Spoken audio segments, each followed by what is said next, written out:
Ben, wake up. We got to go. Huh? Come on. Oh my God. Oh, sure. Where was I? Huh? Play the record. Talk to a kid, okay? Come on, man. How's it going, Have you ever everybody? noticed I'm getting more and more like Joe Biden as days go on? Dude, I've noticed it for like a year and a half now.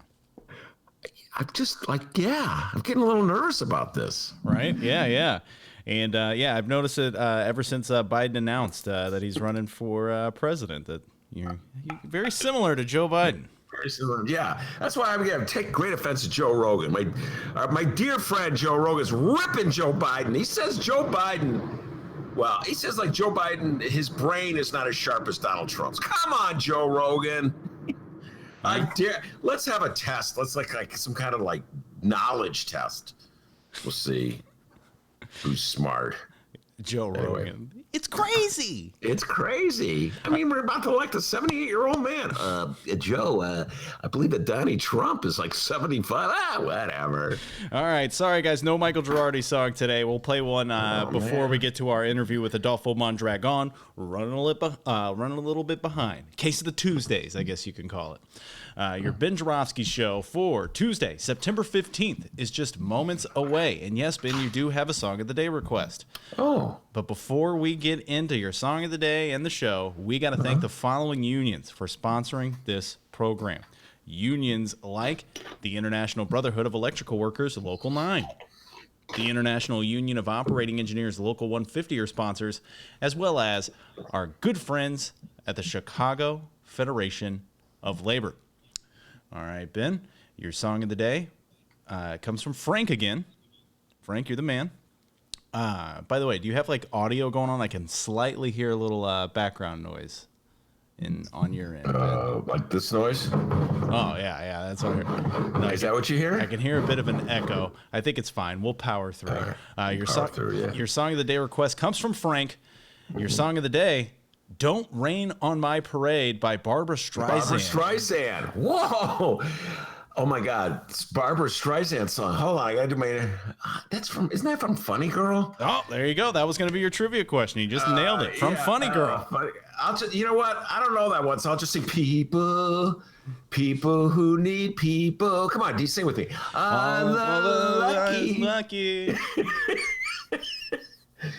luckiest people in the world. Lovers, and I don't know the rest of it, but Frank, that'll have to. That's the only Barbra Streisand song I can think of right now. As always, very awful. The Ben Joravsky Show starts now.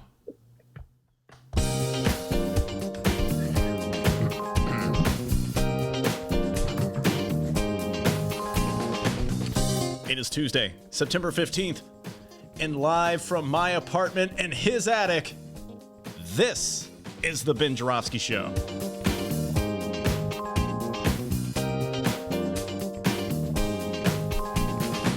Today on the program, it's election lawyer and resident foulmouth, Adolfo Mondragon.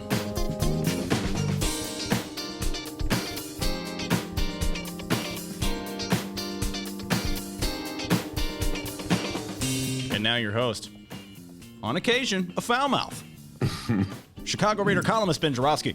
Hello, everybody. Ben Joravsky here. We're calling this Trump Goes to California Tuesday. And here's why. Great weekend. Do you have a good weekend, D? Yes, I did. I actually went canoeing. I went canoeing in Kankakee. You're unbelievable, man. You rode your bike out there? You went canoeing? I did not ride my bike to Kankakee. Okay, you blew it, okay? Then people were like, whoa, he rode his bike to Kankakee.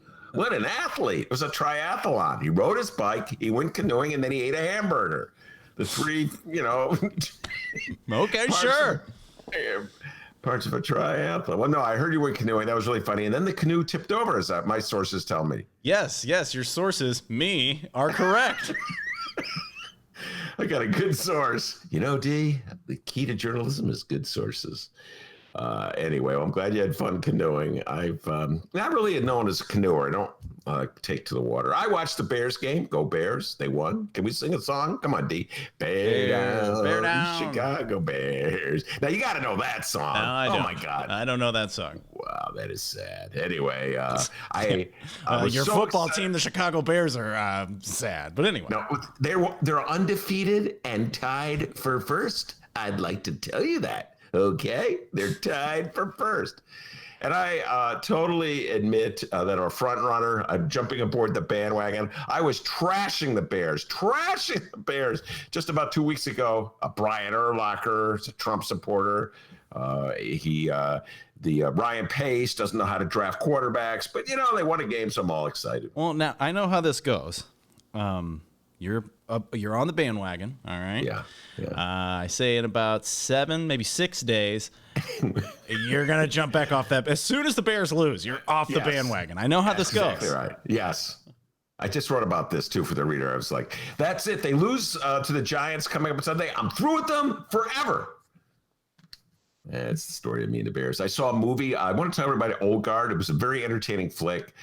Here's the premise. There's a group of warriors who never die. They can keep fighting in wars because they never die. You could shoot them and they don't die. And they do a battle with the mercenary force that's employed by this evil big pharma boss. Here's my my one problem with the movie. Why would anybody knowingly go into battle with a group of warriors who never die? It's just like, I was this kind of, why are these mercenaries still sacrificing their life for big pharma? They keep running at these warriors who never die. What was the movie called again? The Old Guard. The Old Guard. A Netflix movie. You can watch it on your Netflix account. Anyway, it's only a movie. Who cares? It was good enough. It distracted me from all the news of the day.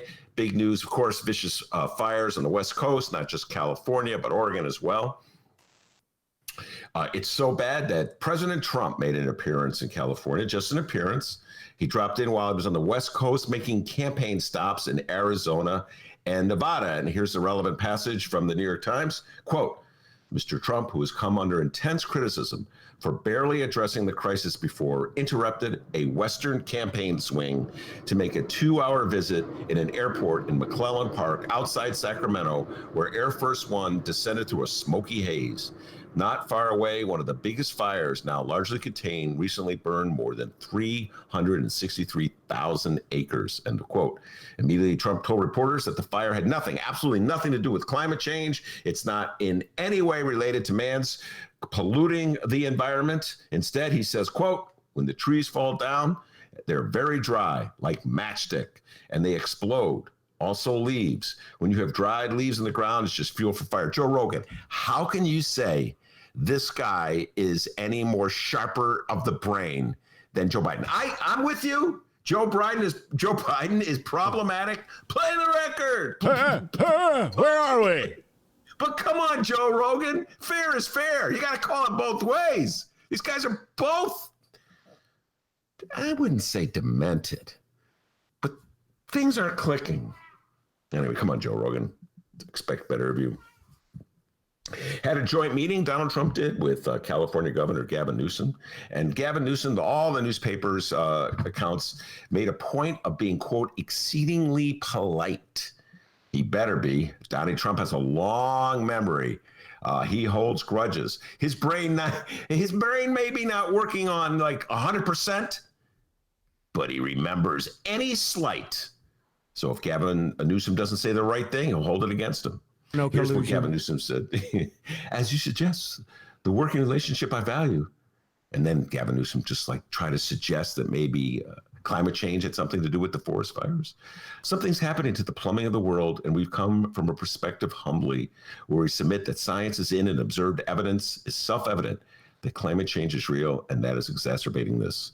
The president's reaction was along the lines of, yeah, right. And then off he went, got the hell out of Dodge, went to another campaign trip, raising money, basking in the cheers of his fans. I'm surprised he went there at all. You know why, ladies and gentlemen. The Electoral College. California is a blue state. It's going for Biden. We know that. Trump knows that. So it doesn't matter if the whole place burns down as far as Donald Trump is concerned. I suspect that Donald Trump only made that 2-hour stopover in California because his advisors told him, boss, We did a focus group of swing voters in suburban Wisconsin, and we discovered that it would look bad to them if you didn't at least, I don't know, fly on the show like you kind of care, even though, of course, we all know that you don't care. We all know Trump's not going to win the popular vote. Trump knows he won't win the popular vote. So all that matters is the Electoral College. And if the Electoral College, if he can win it without Oregon or without California, he doesn't care if they burn down.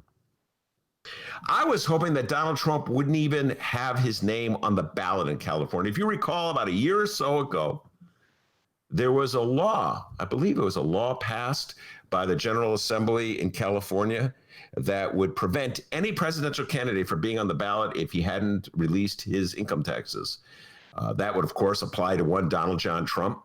He fought that law. I urged him not to fight the law. I urged him to let California kick him off the ballot. I felt that there was no greater sign of how insane our system of picking a president would be if Donald Trump's name was not on the ballot in the most populous state in the union, and he still got to be the president.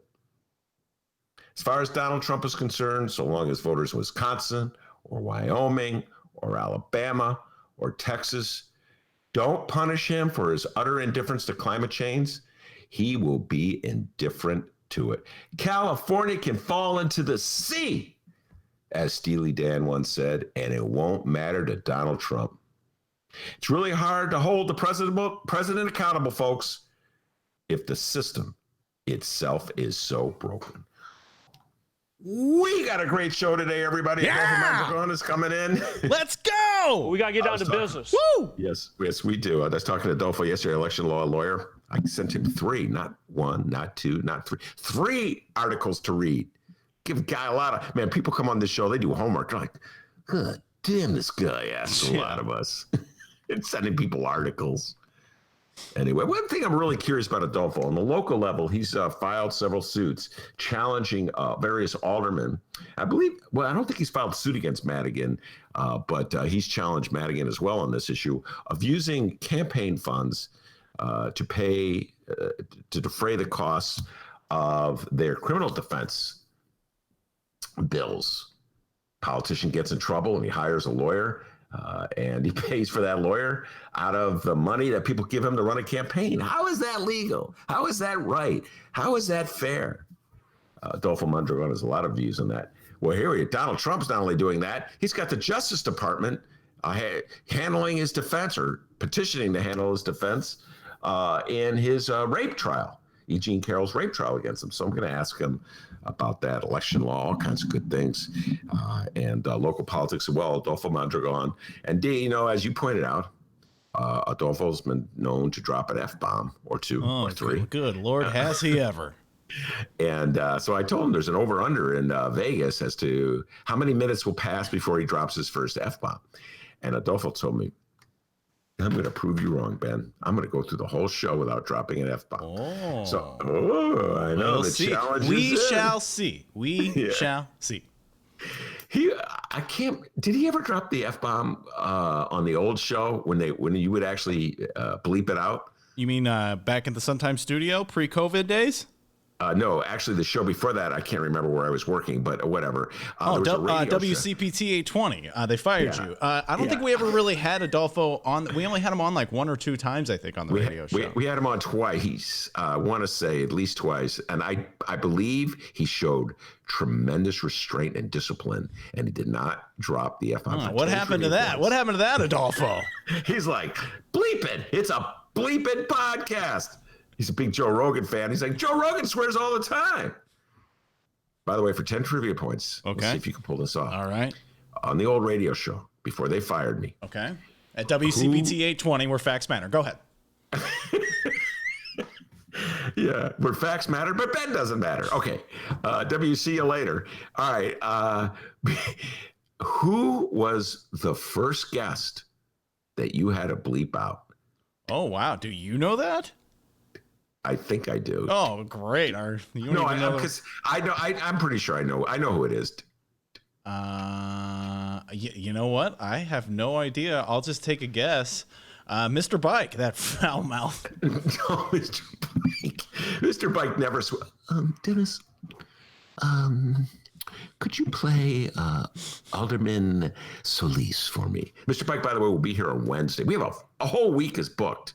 I mean, we have some great guests lined up, including some first-timers we never had on the show before. But Mr. Pike will be making his return to analyze the city council hearing. No, it's young Tommy Tresser, the TIF man. That bastard. Came on. I know, he came on. And the second man, I believe, was Congressman Luis Gutierrez. Dropped the S-bomb. Oh, Congressman, hello. And then he goes, can I say that? What makes you think you can say that? I mean, on a podcast, you can say it. Anyway, those were the two people that I can recall. And then whenever would happen, of course, I'd had that moment of panic because I never really did learn where that red button was. Dennis was like, I got this. And he would push the red button. Like, oh, radio school, like, I got it. Okay, just I can handle the red button. There was that red button, but I had a baby boomer fear, D, that if I pushed the red button, it would like shut down the studio. You know how baby boomers are always afraid of pushing something on a computer? What do I do now? Do I push this thing? Huh? No. Baby boomer fear. My God, you're weird. I know. Oh my God, baby boomers, man. Baby boomers are a weird generation, man. I got to tell you, they are a weird generation. Anyway, I had the baby boomer fear of the little red button, but not Dr. D. I'll push that button. I'll push it right now.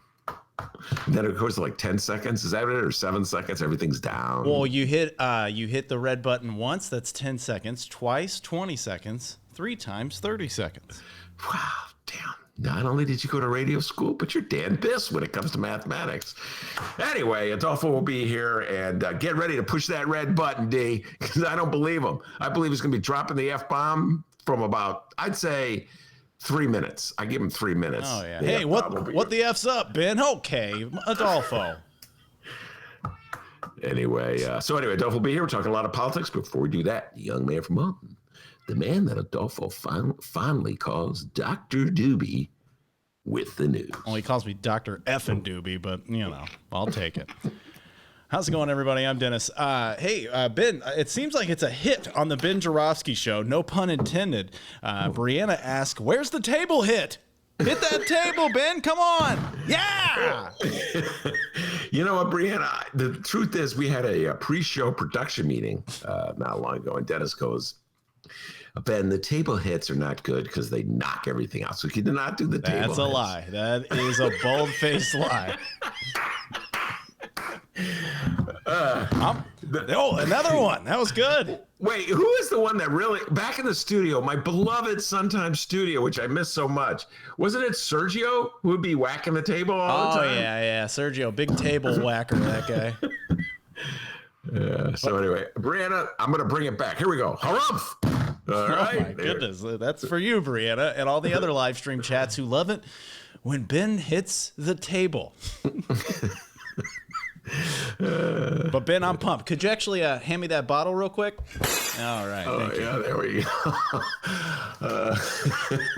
All right, let's go here. What, can I just say one thing before you get to the news? Say it. I'm so impressed that you went canoeing. I'm really? just picturing you like, I'm a canoer every day. Do. And so were you sitting at the back or the front? Well, we switched. My girlfriend and I rode in the front for a little bit. They call that power. You do the power, boom, boom, boom. And then we took a little break. Then I got in the back and did the steering. So I did both. Oh, all right. And now for 10 trivia points, the front of the boat is called the what? The front of the boat is called the front. Okay, that's good enough. There's a stern and a bow. Ken Davis would know this. He would know which was which. Let's see if Adolfo knows. Don't. Oh, he's probably listening. God damn it. Okay. You watch your mouth too, okay? I said, gall darn it. Oh, yeah, sure you did. Let's find out what's happening at Chicago and or Illinois this afternoon, huh? That's a good idea. I think so, too. We begin with the Illinois governor. Face coverings. Today, Governor J.B. Pritzker is at... I'm sorry. That one kills me. I thought you were going to do, I want a Grammy. That was last week. That was last week. Face. I love you, JB. Now it's this week, and we're doing face coverings. Today, Governor J.B. Pritzker is at Pearl's Place Restaurant on South Michigan Avenue, home of the Rattlesnake Tail Appetizer, to announce the second round of business interruption grants to assist small businesses. Ben, have you ever been to Pearl's Place? No, I never even heard of it before. Oh, well, it looks delicious. Rattlesnake tails. What a rattlesnake tail is halves of jalapenos stuffed with cream cheese. Then they have Parker House spicy sausage and shrimp, and then it's wrapped in bacon. Did you make that up? No. That is like the most unhealthy thing I've ever. And I'm a guy who has consumed enormous amounts of fried chicken in my life and pizza, but that sounds really bad. That's like just clogging the arteries. Let's just put some wet cement in those arteries. There you go. Oh, no, it sounds delicious. The rattlesnake tail. Pearl's Place. So, wait, is there anything remotely rattlesnake there? So there's no snake at all? No, it's Chicago, dude. What? Oh, yeah, I don't know. We call it the rattle. It could be. No, we had an alligator in the lagoon, do you remember? Oh, yeah. You're right. You're right. Okay. Hello. Okay, so let's talk numbers. And why do I feel a headache coming on? The following comes from the Chicago Tribune and Rick Pearson. Shout out to a group with maybe the longest name of a group I've ever seen in my life so far. It's the COVID-19 Consortium for Understanding the Public's Policy Preferences Across States. That's its name? That's their name, yeah. Shout out to them. You might want to work on that. Okay, just like break it down a little bit. Anyway. Shout out to them for a survey that they conducted back in August. It's a survey polling how Illinois voters feel overall about our governor and president's handling of the COVID-19 pandemic. And the results came out Monday. Now, before we do this, Ben, what are your overall feelings on the president and the governor's handling of the COVID-19 pandemic? I'll start with the governor. I generally give him high marks. I've said this many times. I'll probably say it again. He's under intense pressure in Illinois, thanks to the no mask groups and the Republicans who don't want any kind of protections whatsoever because they think it's a hoax. So in the face of that, I think he's done a pretty good job. Some of my friends of the far leftist persuasion keep sending me emails telling me what a bad job he's doing. And they make some good points, but see, they're not under siege. My beloved lefties, who I love dearly, as I am of the ilk, we like live in lefty land. What we forget to remember is that we're really not that popular. And I say this as a lifelong lefty, but I realize this, D, we're really not that popular. I mean, I hate to break it to you. I mean, our guy, Bernie Sanders, was lost twice.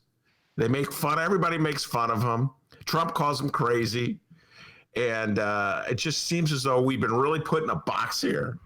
So I've been getting a lot of emails from lefties who are critical of J.B. Pritzker, but I tend to give him pretty good grades because he is doing this in the face of opposition to absolutely any kind of protection. And in terms of Trump, he's insane. I believe he is heading down the road toward dementia. And so I give him a flat out F minus. Surprise. I mean, is there a grade lower than F minus? I guess when I think about it, the minus is unnecessary. You know what I'm saying? Because it's already F. It can't get lower than F. Yeah. Yeah. So just F. All right. F. All right, so let's get to the survey here. Now, don't tell any of your downstate Pritzker suck sign owning friends this, but according to this survey, Governor J.B. Pritzker's handling of the pandemic got a 57% approval rating of Illinois voters. Wow. I know. I'm stunned. The C19 CFU PPPAS is made up of researchers from Northwestern, Harvard, Rutgers, and Northeastern universities. The latest survey involved 21,196 people surveyed across the nation online, with results weighed to reflect age, gender, and racial demographics. The survey was taken August 7th through the 26th of 508 Illinois voters, with an error margin of 4.8%. The survey found 68.3% of Illinois voters trusted state government in responding to the pandemic, while 31.6% did not. Yeah, 31%. That's okay. Basically, we're talking about that 31.6% is Bruce Rauner's vote. It's actually a little less than what Bruce Rauner got. So they're a little off, but I guess there's the margin of error. So I'm not surprised by these findings. The 57% approval rate is probably Joe Biden's vote in the state of Illinois. We are a blue state. So my guess is everybody's falling into place. Liberals support J.B. Pritzker. I think he's doing a good job. And the rest of the conservatives can't stand them, don't believe the pandemic's real, don't want to have to wear masks, think Pritzker sucks. They're going to put a sign up that says it. Who would put a sign up that says, come on? I know a lot of people have it, D. You told me you're my reporter. The Ben Joravsky Show reporter from Madison County. Dr. D with this report. Hi. Hi. I'm Dennis here. I'm standing outside of Billy Bob's house in beautiful downtown Alton, and he has a sign on his front lawn that says, Pritzker sucks. So I'm not surprised, D. This just sounds like where the election's going to be in November. You know what I'm saying? I don't know if Biden will get 57% of the vote, but again, there's a margin of error. And it's probably the people that lie, but we have to take them into account. We know there's a lot of liars out there when it comes to pollsters. So I would say about 52% of the state is going to go for Joey B. So I'm not surprised by these results. According to the survey, a total of 29.4% of voters disapproved Pritzker's handling of COVID-19 last month. Democrats have been stronger in support of Pritzker's handling of the pandemic, though that number also has fallen from 85% in late April to nearly 75% in late August. Approval among Republicans in the state, which began at 45% in late April, was at about 40% in late August. How about those independent voters, huh? Among independent voters, approval of Pritzker's action has gone from nearly 60% to about 50%. All right, here's what I'm going to tell you. First of all, I don't believe they're really independent. I believe they're Republicans.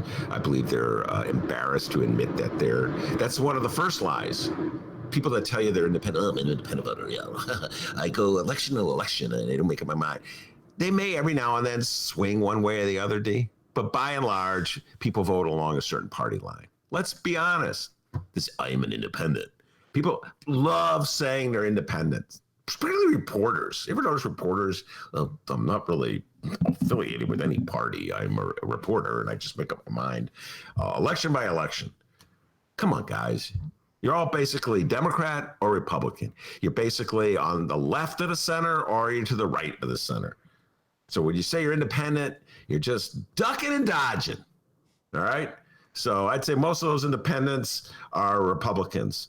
And yeah, the numbers are down because Donald Trump and the right have effectively waged war against any kind of pandemic controls. Duh. They've been doing that ever since Operation Gridlock. That's why Donald Trump is having indoor rallies in Nevada. It's like they've dedicated themselves to the notion that it's not real, even though it is real. That you don't have to wear masks, even though you should wear masks. And it's like government intrusion, even though it's not really government intrusion, or not any more government intrusion than, say, making you go through a metal detector at an airport. The part that gets me, D, is the 85% approval rating falling to 75% among Democrats. Like, are you for real, Democrat? This is Democrats trying to be objective. I'm really thinking about the issues. And which Democrat are you impersonating there? Who's that? I listen to WTTW all the time, and I'm very concerned.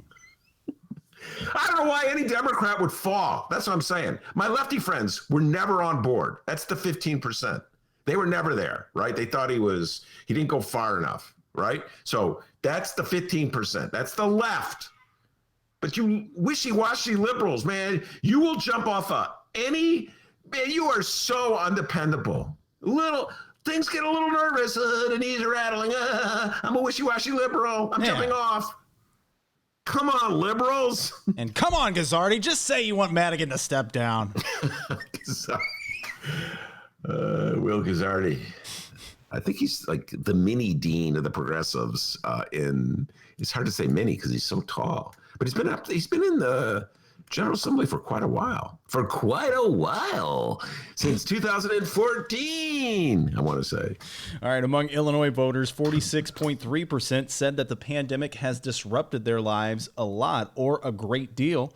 39.1% lost their job or wages, and 70.7% are concerned about getting the coronavirus. And you could put me in that group. Yes, you can. Yes, you can. Yeah. And when it comes to President Donald Trump, 62.1% of Illinois voters said that they do not trust him dealing with the coronavirus, while 37.9% say they do. Okay. Wow. 37.9%? Yeah. 37.9. I'm going to speak to you guys now. I know you're big listeners to this show. You guys are really whacked out. You guys still trust Trump? He told you to take bleach. The guy, sometimes I think Donald Trump goes, I'm going to say something really stupid and see if they stay with me. Here, everybody, ingest bleach. I hear it works. And the MAGA hat crowd is like, sounds good to me. Well, I like it. You guys are embarrassing. I mean, I just got finished making fun of liberals. They're so wishy-washy. They see something on WTTW or hear something on NPR, and they're like, oh, I'm very concerned about that. I think I'll abandon all my principles right now and immediately vote for some conservative guy. You know, looting is bad. But, I mean, compared to the right, I don't know, Dave. Sometimes when I think about, oh, God, I'm going to get in trouble here. Oh, that's a first.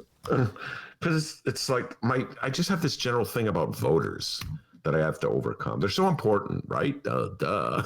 Since they're the ones who elect these people. But I talk to a lot of voters all the time, and it's just sometimes I just don't get the logic, particularly the right. I'm baffled by the right. That is. I follow you guys. I do. I read the smartest thinkers you have. I listen to them when they talk on TV. I'm always trying to see, like, what's governing you. I get all your email. But 39% trust Donald Trump. What has he done to earn your trust? He's done nothing. He told you to take bleach. Nationally, Trump saw his approval in handling the pandemic drop from slightly more than 40% in April to 32% in July, before moving slightly upward to 34% last month. Wait a minute. According to so it's higher in the country? It's his approval rating is lower in the country than it is in Illinois? It looks like it. That is something weird. I don't know. I'm calling into question this poll right now. Oh, now they're going to tell me, well, Ben, there's the margin error or okay, the margin error. Okay. That basically it's a tie then. That's roughly in Illinois, his disapproval rating is roughly the same nationwide. Okay, D, I buy that. All right, well, send him an email. I'll give you the address. Have a pen and paper. It's the COVID-19 Consortium for Understanding the Public's Policy Preferences Across States at gmail.com. Did you get all that? Got it. I'm surprised they're not an AOL outfit with that name. Okay, got it. I wrote it down. And carry the T and blah, blah, blah. Okay, got it, D. Hold on. Let me just write the email. I'm really good at multitasking. I've been hanging around with millennials a lot. You are such a millennial. Okay. In contrast, 55.1% said that they trusted Democratic presidential nominee Joe Biden to deal with COVID-19, while 44.9% did not. That's wait a minute. So you guys are really in trouble. That 44, if that 44, like, they don't trust Biden, they don't trust Trump. They're in a lot of trouble. They're in a heap of trouble. All right. They don't trust Pritzker. I got to say, at least Joe Biden wears a mask. That's like step one. Wear a mask. So I got to give him that, D. At least he wears a mask. So there you are. That's the latest survey there from that long-winded title of a group there. The bottom line of that survey is that J.B. Pritzker has lost a little support from his margin that he had when he beat Bruce Rauner with 60-something% of the vote, but not that much. And what does that mean for the fair tax? Really, that's the question we should be asking. Thank you for asking it, D. You're welcome. What does that mean for the fair tax? It means it's in a heap of trouble because it's got to win 60% of the vote. So for the fair tax to win, for the initiative that would raise the rate on the highest wage earners in the state, the richest people in the state, the Kenny G's of the state, the Ken Griffins of the state, the Bruce Rowners of the state, the J.B. Pritzkers of the state, would raise their rates so that the rates on Dennis would fall and on Ben would fall. You got to get 60% of the vote. That's the fundamental choice voters in the state of Illinois face. You guys have an opportunity to change the way we do business in Illinois. I don't know, D. I'm doing a correlation between the 57% who say they like how Pritzker's doing and the 60% he needs to pass the fair tax. We're just a little shy. I have a friend, Keith, sends me updates every day. Keith, shout out to Keith. K-O-K-K, what up? And we're always going over the numbers. And right now that fair tax, I think it's just a little shy of the 60% it needs. Maybe that'll change as we head into November, like a huge Democratic turnout. People just view voting for the fair tax as voting for a Democrat in general. But Kenny Griffin just kicked in $20 million for the anti-fair tax propaganda campaign. And the Tribune will be against it. Sometimes it'll be for it, so that's good. My beloved Brightwood, thank you for doing that. But it's an uphill battle. To me, that's the takeaway I was going to say from that poll. Remember, everybody, I think it was last week, Ben called it. He said that the fair tax will not pass. Better luck next time, Pritzker. I'm not a perfect person. I hope I'm wrong. I hope I'm wrong. Okay, D? I was wrong about Hillary Clinton in 2016. So I am not a perfect person. I thought she was going to win. Yeah, I did. Well, she did win, but I thought she was also going to win the Electoral College. Send your hate mail to the Ben Joravsky Show, Benny J Show at gmail.com. BENNY, the letter J Show at gmail.com. All right, in other state news, more proof that Illinois is quickly turning into a statewide Grateful Dead concert. The following comes from Crane Chicago Business and John Pletz.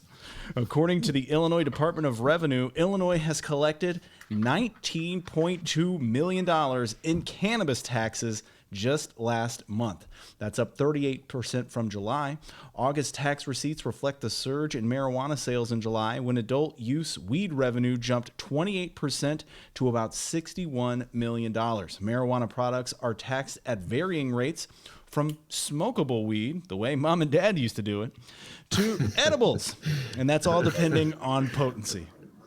Wait, were you reading that in Cranes? Yeah, I put the mom and dad part in there. Oh, okay. By the way, how did you get that article? They have a wall. Yeah, Shia Kapos posted the first paragraph. So I'm like, oh, perfect. I'll just copy and paste that bad boy. Okay, I was like, well, I'm very impressed. Dennis, a millennial, has figured a way to crack the Crane code. That's what my friend Keith, just getting a lot of airtime. He'll send me Crane's articles, and there's a wall. I'm like, Keith, I can't read the article. He goes, well, neither can I. Well, why are you sending me this article then? I don't know. Anyway. All right, if we talk about Keith enough, we're going to have to hit him up to pay for our show. So let's just... Hey, Keith, come on, man. Kick in a little bit. So anyway, back to that Crane story. They're obsessed with the money.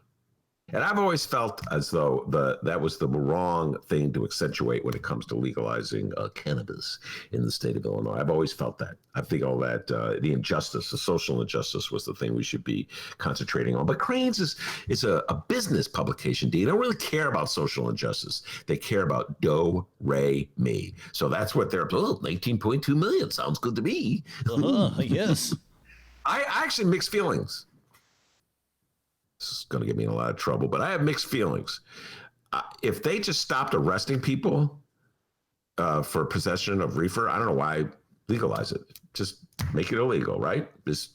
The underground economy. There's probably more people who need the money who are profiting from the underground economy than the legal economy. I'm just throwing that out there. It's just a theory.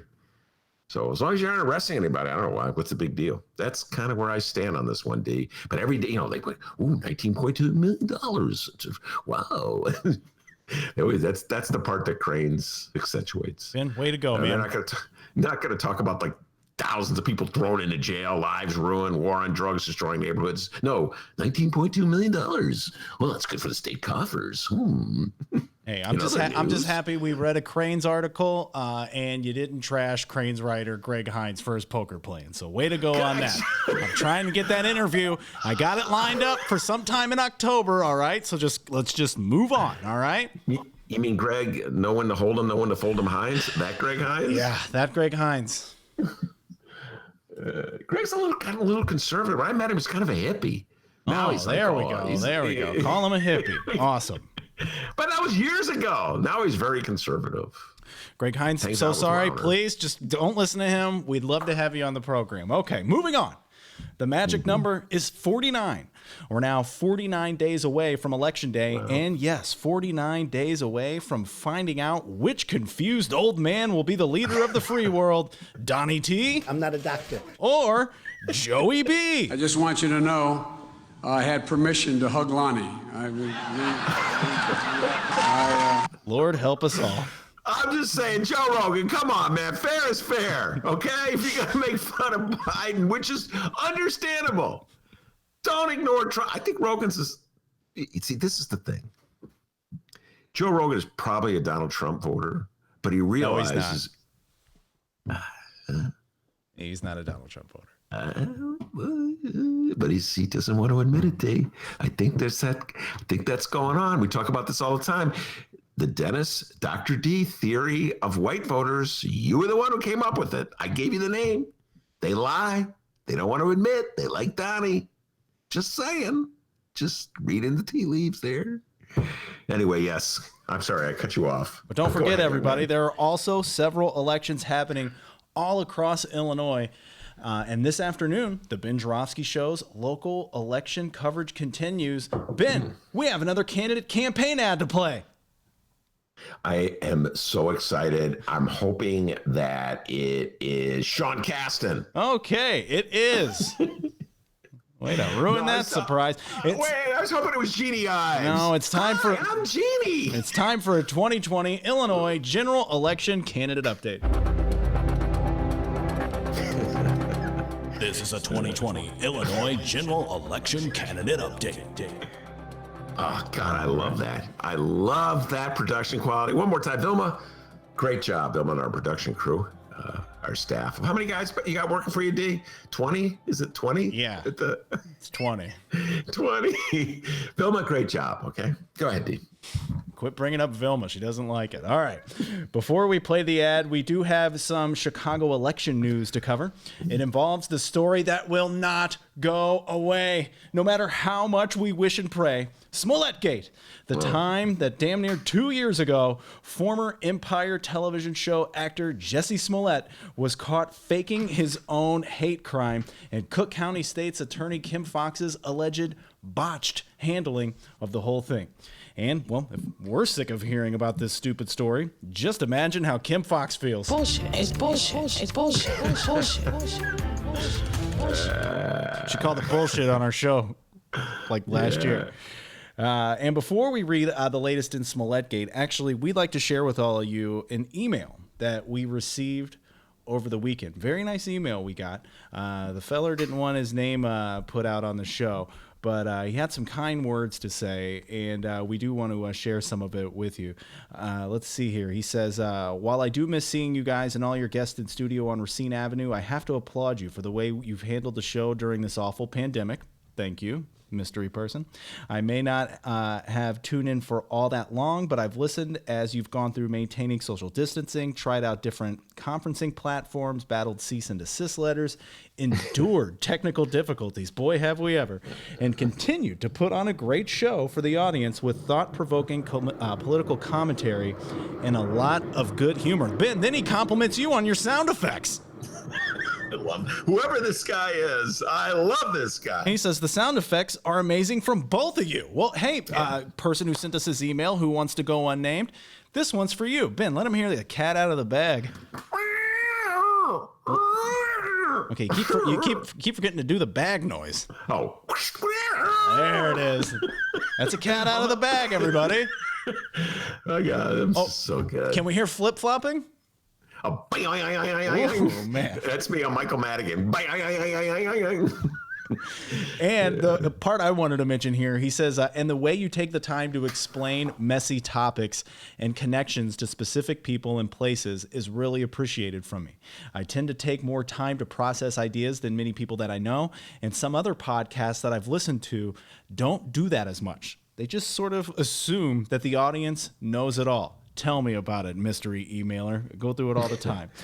He says, anyway, I just wanted to send my thanks to you and your guests for putting on this awesome show. If I remember correctly, you've called it the hardest working podcast in Chicago, and I think that's a well-deserved description. That was an awesome email. Thank you so much. And I wanted to mention that email because, we're about to explain a messy topic and the connections to specific people and places here with this following Smollett Gate story. So let's go ahead and read that. For those who aren't aware, Kim Foxx is up for re-election. She ate Bill the Bro Conway's low-carb and gluten-free lunch in the primary, and now she's squaring off against her Republican challenger, Pat I Hate Empire O'Brien, and Libertarian candidate Brian, hey, don't forget about me, Dennehy. Now, Benny J, you're going to have to walk us through this one. The following comes from the Chicago Tribune, Alice Yin, Megan Crepe, and Gregory Pratt. It says here, as the Jussie Smollett case boiled over last year, Judge Michael Tooman appointed a special prosecutor to look at how Cook County State's Attorney Kim Foxx and her office handled the controversial case, saying it had been botched. On Monday, the Cook County Democratic Party, which is chaired by Fox's ally, Tony Preckwinkle, former mayoral candidate, remember her? She took the relatively rare step of voting not to endorse Tooman for retention on the November 3rd ballot. Let's just pause right here. Ben, please take the ball. What the hell did I just read? I'm confused. Well, I don't blame you for being confused. And I thought about this because I actually read the article as it appeared on my Chicago Tribune, home delivered every day. And, when I read the article, I knew what they were getting at. Because I'm a news junkie and I've been covering politics in Chicago since 1981. And I suspect that many of my listeners understand what they're getting at, because if you're listening to my show, chances are you too are a news junkie who's been following politics for a long time, especially if you're listening to the live feed. But I realize that the vast majority of people in Chicago or Cook County would have no understanding whatsoever of what's going on here in this story, and that they would be overwhelmed by the sheer volume of names. And this is just like an aside about a journalistic, how do you do a story like this? I mean, I'm just going to count it in the two lead paragraphs. There's how many names? Jussie Smollett is one name. Judge Michael Tooman is the second name. Cook County State's Attorney Kim Foxx the third name. Cook County Democratic Party Chair Tony Preckwinkle is a fourth name. There's four different names, four different titles. You got a judge, Mike Tooman. You got a Cook County State's Attorney, Kim Foxx. And you have Jussie Smollett, an actor. Well, they don't even pretend that you don't know. They assume you know Jussie Smollett. And so, it is a very complicated story. The bottom line is this. The essential accusation embedded in this article is that Tony Preckwinkle and her allies in the Cook County Democratic Party are attempting to punish a Cook County judge, Michael Tooman, for ordering a special prosecutor to investigate Kim Foxx's handling of Jussie Smollett. And as I say that, I'm wondering, would ordinary people understand that? I mean, there's so many names. There's so much assumption of knowing something. You have to have a knowledge, just like a basic knowledge. My heart goes out to these three Tribune reporters trying to figure out how to explain this in a way that people would understand. But that's basically what it comes down to. Is Michael Tooman being punished? Is Tony Preckwinkle attempting to punish Michael Tooman because he appointed a special prosecutor to investigate Kim Foxx? And that's the question, D. That's the essential question. That, in fact, there used to be sometimes you'd have a man on the street. So they sent out a reporter and just interview, just people they saw passing, walking down their way. I think the Onion still does that. The man on the street. It's kind of funny when the Onion does it because, of course, they make up the questions and make up the answers, and the people are always clueless. They don't know anything. But if you did a man on the street interview on this, I think most people would say yes. This was an attempt by Tony Preckwinkle to punish Michael Tooman or send a message to Michael Tooman that she didn't appreciate the way that he hired a special prosecutor in the case of Kim Foxx. And frankly, D, I have said I agree with Kim Foxx. I believe that as entertaining as it is and as entertained by it as I am, Smollett Gate is bullshit. Bullshit. It's bullshit. Yes, It's bullshit. absolutely. Bullshit. I'm with you, Kim Foxx. And that Kim Foxx's opponents who don't like her initiatives on criminal justice reform are using it as an attempt to punish her. So, there's a lot of punishment going on here, folks. The Get Tough on Crime, Law and Order types are trying to punish Kim Foxx for addressing years and years of police brutality and the lock 'em up mentality that's prevailed in Cook County for as long as I can remember. And Tony Preckwinkle's sort of sending a message to Michael Tooman for daring to appoint a special prosecutor, Dan Webb. Why do they always appoint Dan Webb, by the way? That's a whole other story. Dan Webb is always the guy. Can't you find somebody else to appoint? Don't get me started on Dan Webb. That's a whole other, these are insiders that supposedly, despite their inside status, despite the fact that they're just part of the civic and corporate fabric of Chicago, or somehow or other, can separate themselves. Why'd you put a lefty up? How about that? Appointing some lefty. All right, Ben, go. Let's do it. Could you imagine if they appointed a lefty to invest, a lefty lawyer? Like a William Kunstler type. Well, William Kunstler's dead. In fact, I realize that nobody out there even knows who he is. But a lefty lawyer. You all know about him because the Chicago 7 movie is coming out. I just saw this. And William Kunstler was the lawyer for the Chicago 8 and Chicago 7. Anyway, D, that is the nutshell of it. Do you have any more that you're going to weigh in on, or do you want me to go further? I have a quote here. That's enough. You've done a great job at explaining all of this. But Fox's state attorney opponent, Pat O'Brien, was obviously quick to attack the Democrats' motives, saying, quote, "I'm quite surprised that the Democratic Party would single him out not to give him their support. This seems, because I can't think of a reason which would be legitimate, to be punishment for having appointed Dan Webb to investigate Kim Foxx, who is the protege of the head of the county party, Tony Preckwinkle." Did he use the word protege? He used protege. Wow, Pat O'Brien with that vast, he must have done really well on his SATs. It was very good, Ben. I did it very well in the English portion of the test. Listen, if you vote for Pat O'Brien because of the way Kim Foxx handled Smollett Gate, how do I put this? I think you're a sucker. There, I said it. I think you're a sucker. I feel that Kim Foxx's handling of this, obviously, is flawed. I've said this many times. I feel that she got caught up in the celebrity of Jussie Smollett. And when she was getting, the worst thing she did in this is that she took a phone call. It was inappropriate for her to take on behalf of Jussie Smollett from some unknown celebrity. I don't know who called her. They haven't revealed that. There you go. There we go. Transparency in Cook County. They've buried all the report that Dan Webb prepared. So we just know some of the basics. We don't have all the specifics. But she took the call, and then she made a phone call on behalf of Jussie Smollett to Eddie Johnson. Remember all this? Remember Eddie Johnson used to be the police chief? Oh, yeah, that guy. To overwhelm you.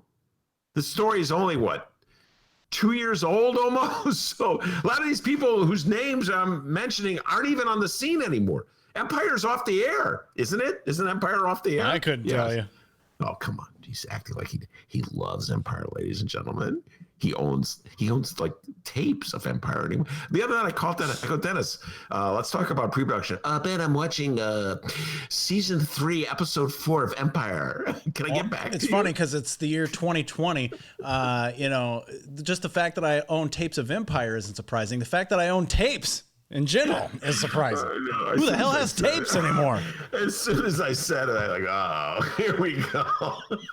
I left myself open with that one. But to that comment O'Brien made, Fox's election campaign spokeswoman Alex Sims declined to respond. Ben, with the way today's news cycle is and how it chews up and spits out stories one week after the next, I have to ask, do you think voters really still care about Smollettgate? I think, by and large, the answer is no. It will not be have an impact on the election. I've said all along, I think Kim Foxx will be victorious. I believe it's a shorthand for people's just general political leanings. So Smollettgate to Trumpers represents this notion that somehow or other black people get an advantage with the system. How Trumpers can convince themselves of that, given the history of black people in criminal justice, I do not know. It's amazing what people can convince themselves of if left alone to their own devices. But somehow or other, it's like that's what it represents, and it's backlash time. So if you're just like really mad at the system because you think it's too fair to black people, you're gonna be voting. Smollettgate will give you one more reason not to vote for Kim Foxx. If you, as I do, think that this is backlash politics, an attempt to punish Kim Foxx for trying to change our approach to criminal justice, you will view Smollettgate with a little disdain, and you will vote for Kim Foxx.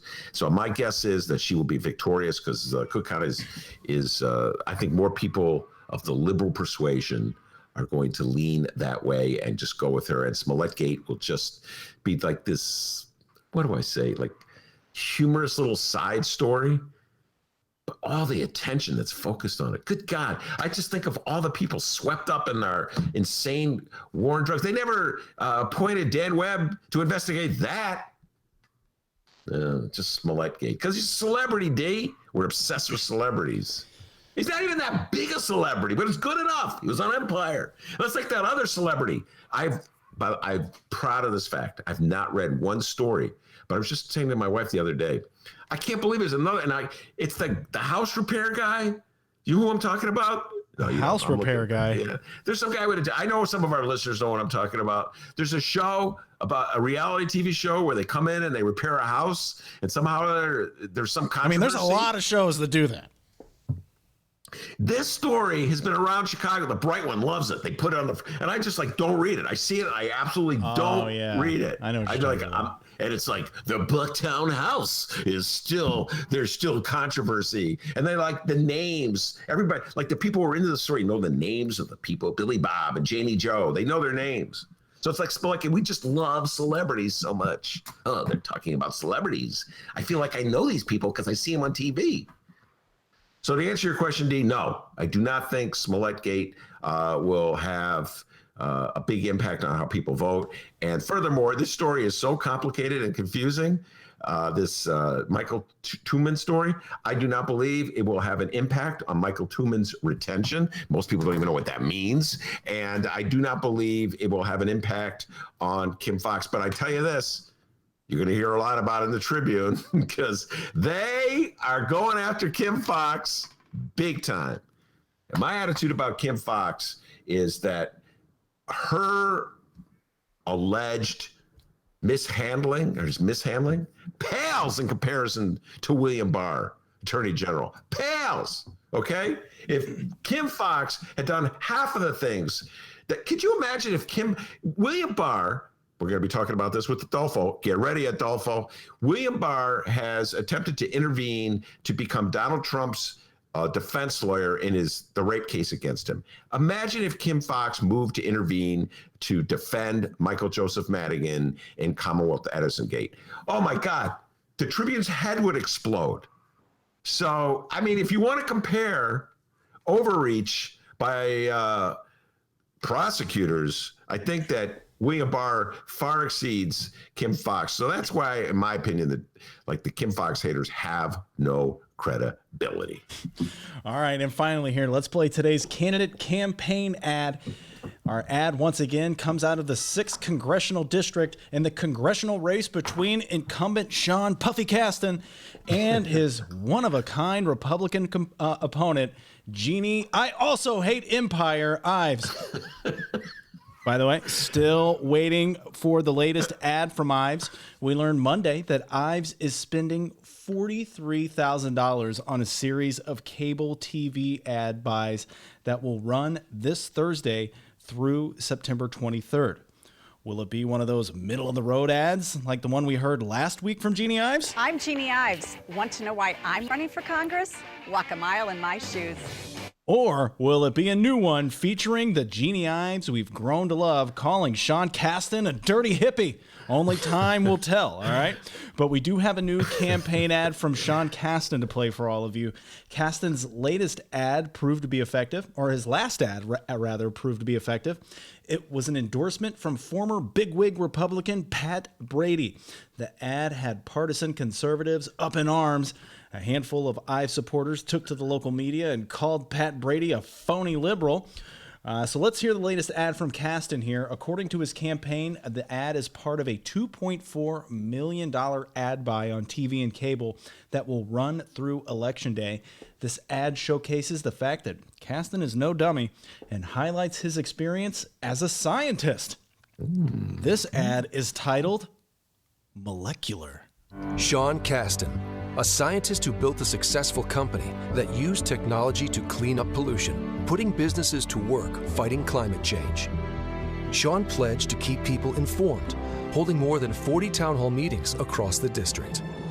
Families have been through a lot this year, and it's far from over. The way forward is to follow the science to control this pandemic and get our economy back on its feet. I'm Sean Kasten, and we approve this message. Oh, big group of people there. I've never heard that before. Who are the group of people? Did you see it? I think those were scientists. Albert Einstein was in that group. Madame Curie was there as well. Yes, great scientists from the past. So, Ben, what'd you think of that ad? I love the ad. And listen, here's what's going on. Sean Kasten is from, I've said this before, a suburban district that had been Republican, and through demographic changes has become more and more Democrat. I actually believe it went for Hillary Clinton. And so people in that swing district are quintessential liberal, like they're how would I put that? They're conservative on social issues, conservative on fiscal issues, but liberal on social issues. So they support a woman's right to choose. And they're generally well educated. As a result, they believe in climate change. They believe that man's is creating, through his pollution, the circumstances that lead to huge forest fires throughout the West Coast. We talked about this already, up into Oregon. Things like the glaciers are melting. Lake Michigan is as high as it's been. The water level, D. All right, don't make any reefer jokes. It's as high as it's been in many years. So people from Sean Kasten's district, they pride themselves on their intelligence and their education, and they're just dismayed and disgusted by Donald Trump's anti-science bias. And so Jeannie Ives, it's a difficult situation. She's a MAGA hat wearer. She's a Trumpster. And as such, she has tied herself to a man who doesn't believe COVID is for real, believes it's a hoax, doesn't believe you have to wear masks, is having rallies indoors with hundreds of people jammed up against each other, most of them not wearing masks, just openly mocking the notion that you have to wear a mask. So it's really an uphill climb for Jeannie Ives in that district. And what Sean Kasten not so subtly is doing is saying, I am not an idiot like they are. You know, you don't have to be freaking Albert Einstein to know you should wear a mask. But just in case, I'm a scientist. Now, Dee, did they show him like pouring stuff into test tubes and beakers and stuff? Yeah, that's what to me what a scientist is. Maybe, I don't know. I just played it and kind of started going about my business. Yeah. So anyway, it's a very effective ad, and it just plays in to that divide that exists. And I've talked about this a lot. Jim Durkin, who's the state rep from that general area, he may actually be in that congressional district. He's the head of the Republican Party in the state house. He doesn't know what to do with this because his party has been taken over by Trumpsters. And yet his political base in DuPage County and Elmhurst, et cetera, and so forth, are like the people who would appeal to that Sean Casten ad. So Republican Party in the state of Illinois, you got some serious issues. And there you have it. Oh, you have any more to add there? I was just going to say you have some serious issues, and I don't care. Go. And there you have it, your Tuesday 2020 Illinois General Election Candidate Update, brought to you by Science. That was a 2020 Illinois General Election Candidate Update. All right, everybody. Be sure to follow us on social media at Benny J Show, BENNY, the letter J Show, on Facebook, Twitter, and Instagram. You can send us an email like that one feller did. Don't want to say his name. He didn't want us to. It was a great email. Thank you very much. You can send us an email as well, BennyJShow@gmail.com. Include your name and where you're from in those emails. It's very helpful for us. And also, you can call the Ben Joravsky Show. That's right. We have a phone number, 708-658-4788. Oh, we got the sirens going on here. You hear that, Ben? They're coming to get me. Ha ha, hee hee, ho ho, to the funny farm. Is that Adolfo? That's Adolfo. Oh my goodness. And send us an email. And you can. How'd you do that? Well, I'm just like. I sent him an invite. Not that hard. And 708-658-4788. That number again, 708-658-4788. Call the Ben Joravsky Show. We got Adolfo with us. Oh, he's got a pigeon mustache going on these days. Yeah. All right. See, we were going to do this thing. We were going to, how long before he drops the F-bomb? And you've ruined it, D, by using a swear word, hello. So now our experiment is ruined. Well, we could still do it. Get your bets in, live stream audience. How long until Adolfo Mondragon drops the F-bomb? We're going to take a quick break here. We're going to play some Michael Girardi. And when we come back, election lawyer Adolfo Mondragon. It's the Ben Joravsky Show. We are live from my apartment and Ben's attic.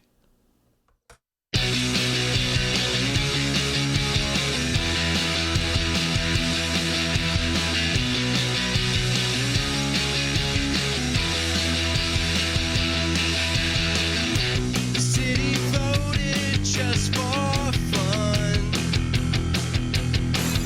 We got a feeling this mayor's the one. We want a boss who talks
just want you to know I had permission to hug Lonnie.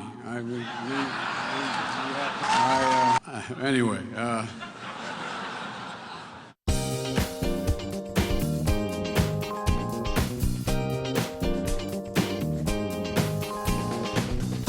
Hour number 2 of your Ben Joravsky Show for Tuesday, September 15th is brought to you in part by the International Brotherhood of Electrical Workers, Local 9, the International Union of Operating Engineers, Local 150, and the Chicago Federation of Labor. Vinny J, take it away.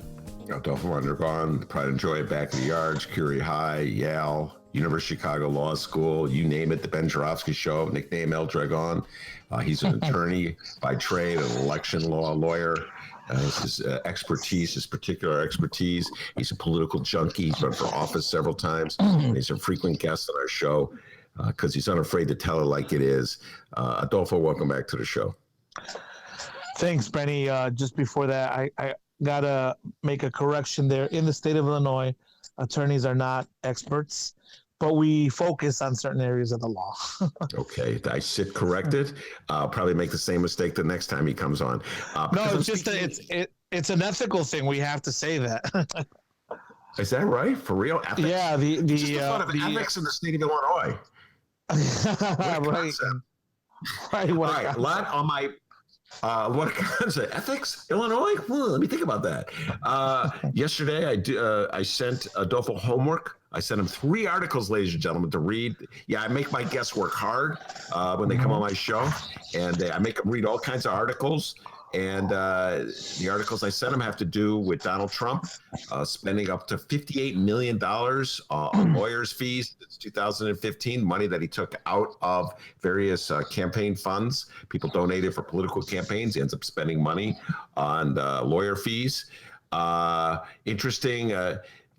Donald Trump attitude toward lawsuits. He's too busy to deal with lawsuits filed against him, but not too busy to sue other people. We'll get ask Adolfo for his thoughts on the interesting distinction there between what makes a president busy and the Justice Department intervening on behalf of Donald Trump in the rape case with Eugene Carroll. Love to hear what Adolfo has to say about that. Just imagine, folks, if you will, if Cook County State's Attorney Kim Foxx intervened on behalf of Michael Joseph Madigan and his troubles with the feds. Just, could you imagine the ruckus for MAGA hat wearers in the state of Illinois if that were to happen? And then, of course, I got to ask Adolfo, he's a political junkie, about the all-important Latino vote. Suddenly, that's emerging as an issue, particularly in the state of Florida. There was a poll that showed that Donald Trump's support is picking up among Latino voters. I'm very dubious about that poll, but it has concerned Joey Biden, and he's rushing down to Florida to try to win back the Latino vote. So a lot to talk about with Adolfo. That's our general list. Let's start with politicians who are in trouble with the law, dipping into their campaign war chests to pay for their defense fees. This is something you know a little bit about because you have filed suits against, I want to say, Danny Solis, or you at least launched an investigation if you haven't filed a suit. Why don't you give us an update on that Danny Solis lawsuit before we apply it, issues to Donald Trump? Go. So I represent Alderman Byron Sichko Lopez in a complaint that he filed with the Illinois State Board of Elections against one of Danny Solis's political committees, the one that he used for his committeemanship, the political party committee.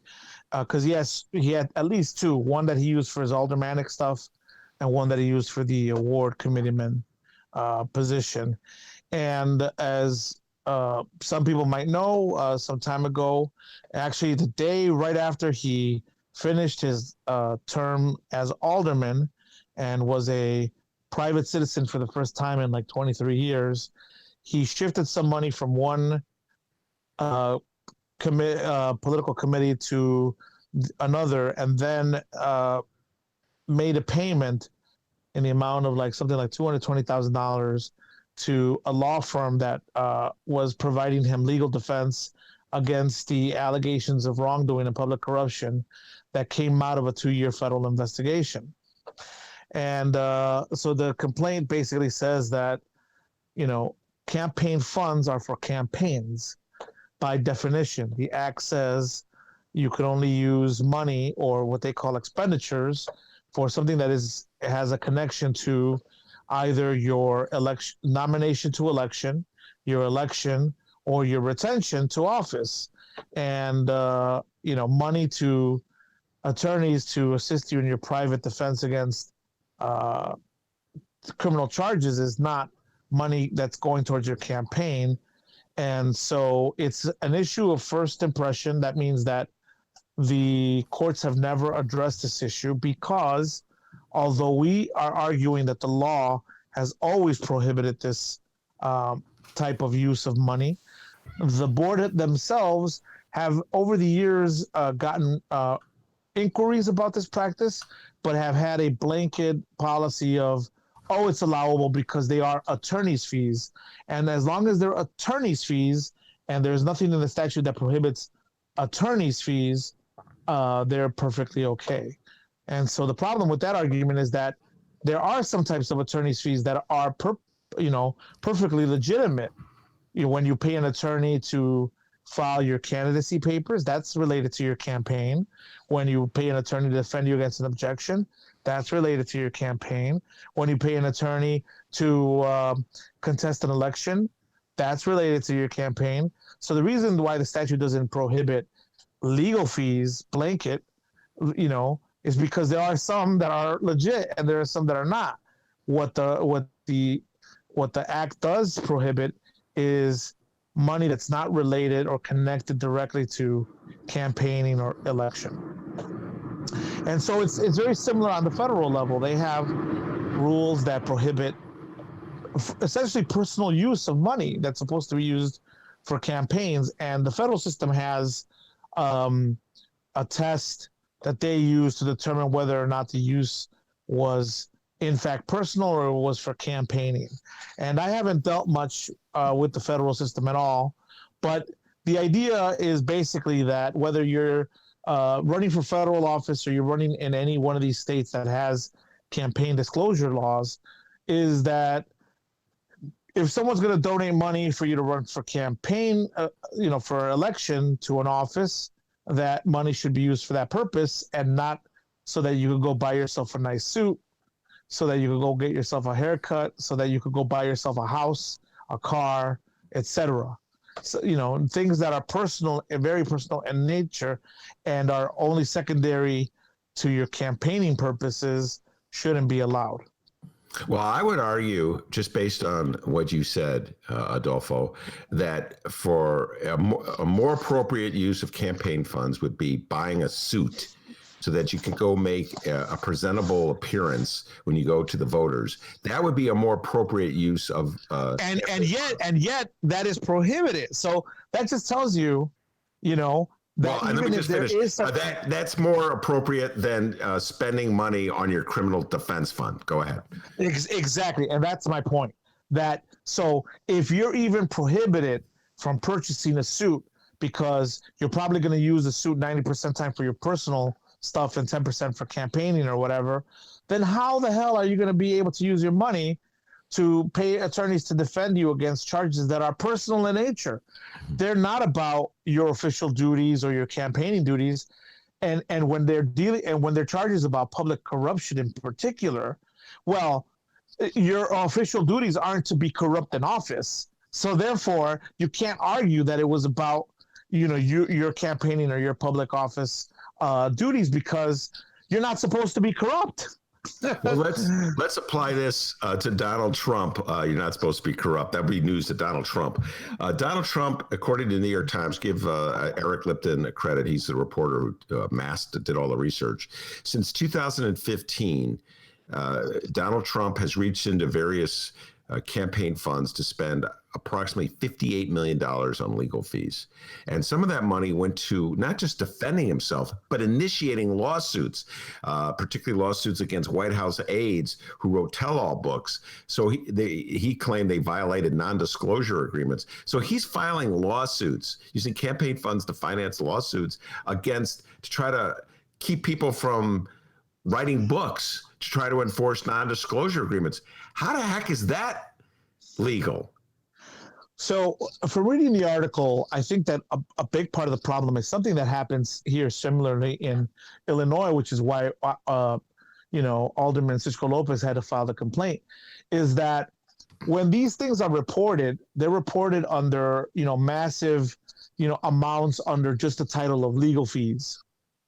And unless you go in there and fish and separate and distinguish, well, these fees were for this purpose or these fees were for that purpose, they're just going to be the monitoring commissions, whether it's the Federal Electoral Commission or the State Board of Elections or whatever, they see that you disclose that you used X amount of dollars for legal fees, they don't care. Unless someone then comes and says, hold on a second, let's parse these fees out and see which ones are for legitimate use and which ones are for personal use, and then focus on the ones that are for personal use. So part of the problem is that why President Trump gets away with this is because, as the article said, it's difficult to distinguish which fees are for what purposes, and oftentimes the campaign themselves won't disclose that. They won't tell you. They'll say, well, we're just paying so and so. Sometimes it is obvious that it's for particular litigation, but unless someone files a complaint, it's not going to be investigated, and that's the problem. Yeah. And so Donald Trump has been getting away with it for 4 years. Now, interestingly enough, it seems at the moment he may be a little reluctant to dip into campaign funds to pay for his legal fees because, nothing to do with the ethics of the issue, the legality issue, he is sort of tapped out on his campaign funds in terms of buying the commercial he wants to air against Joe Biden. So he's a little concerned because he overspent at the start of this year on things like the Super Bowl ad. And so I think you're going to see him sort of move away from spending the campaign money on lawyers' fees for his various lawsuits. And instead, he's going to rely on his good friend, William Barr, Attorney General of the United States, head of the Justice Department, to step in and become his defense lawyer, as Barr is attempting to do in the case of E. Jean Carroll's defamation lawsuit against Donald Trump. Adolfo, please explain to me, you're a lawyer, you went to law school. Please explain this to me, how the Justice Department can claim a role in defending Donald Trump from a case that has nothing to do with his position as president of the United States and deals with his behavior, the alleged rape of E. Jean Carroll that took place before he was even a candidate for president. Well, I guess the way you explain it is you have to use a little sophistry, right? And so what I read in the article was that the government's position in legitimizing their intervention into that case is that, first of all, the case is a defamation case. It's not suing him for the rape itself, at least the way I understood it in the article. It's suing him on a defamation claim because he denied ever having met her, and that denial defamed her. Okay? Yeah. And defamation claims generally have very short statute of limitations. They have like 1 year. You have generally 1 or 2 years to, depending on where you're at, to file these things. So the suit is actually about the denial, right? And so the federal government said, well, it's not about the rape. It's not about whatever. It's about a statement that the president made while he was president. And therefore, since we are the body that defends the president anytime he gets sued, that we're intervening here because this statement that he made was made while he was president. That's the position. I think it's a very sophist argument because, as we know, it's really not about, that statement, that denial just happened to occur when he was president, but the denial itself was about, like you said, this case is really not about the defamation. It's about the underlying stuff, what he did, so many years ago to this woman. And so I think that's kind of the that's the gist of the argument. Is this suit really about something that, that pertains to Donald Trump because he's the president, or is it something that pertains to him about past acts, even though the denial occurred while he was president? Yeah, sophist is a great word for it, and let's see how far they go with it. First of all, I think they have to be approved. Their intervention has to be approved by the court, so it's not a slam dunk yet. The tax dollars are not. There's a test for intervention. I haven't looked at the federal law on intervening in cases, but there's a test that the judge has to apply, and it has to meet certain requirements before even private parties could intervene in litigation. So here's what could happen. So they've made this petition to the judge, to the court to step in. The Justice Department has made a petition to step in to be his lawyer. And there will be hearings on that matter. If the judge says, no, you can't be, then he could appeal, correct? And that means it just drags this particular element of the case on for that much longer, so that the case itself gets dragged out, and we will not have any negative press to Donald Trump dealing with his alleged rape, the act itself, until somewhere down the road, if the case survives at all. In other words, it's a delay process. Do you follow me? Yeah, and if this was just if this was just Donald Trump, the citizen, I don't know that he'd get an automatic appeal, or the judge would. See, because appeals are you can't appeal anything generally until the case is final or the issue is final. And in order to appeal in the middle of a process that's continuing, you generally have to either have a right by statute, or the judge has to, in their discretion, say, this is such an important issue that if we go on, we'll foul up everything if later on it turns out that we were wrong. So we're going to appeal this now and then come back if we were right. And so, because he's president, generally all courts are going to say, you know what, we're not going to file this up. We're going to allow him to appeal now instead of at the end of the process, and he could make that one of his issues that he could appeal. So because the president knows that, it's basically, it turns out to be a delay tactic. It's absolutely a delay tactic. And at that moment, I like to point out to people, there's an issue of substance that E. Jean Carroll says was left on the dress she was wearing the day she was allegedly raped by Donald Trump. Oh, wow. And she's petitioning to have the court order Donald Trump to turn over some samples of his DNA. And that would prove one way or another if he was responsible for the substance on her dress. I'm not making this up, folks. This is what's going on right now in a lawsuit involving your president of the United States that you voted for. And so effectively, the Justice Department could step in to fight on that issue of whether Donald Trump has to provide a DNA sample. And I can hear, you talk about sophistry, Adolfo? Wait till they get around to making up arguments like why Donald Trump, should be above having to provide a DNA sample. He's already made arguments that are like in the last round of Supreme Court cases. There was one of the cases where he said, well, basically, I don't have to do this because I'm above the law. That's an actual legal argument they made to the court. Like, well, we don't have to do anything because he's the president, And it's like, no, dude. And but that's the kind of crazy, arguments that they'll make. Crazy because they're not justified by any case law, any kind of precedent at all. It's just, whole cloth, out of your butt stuff. And the other interesting thing, I pointed this out, is that Donald Trump has initiated lawsuits while he's been president.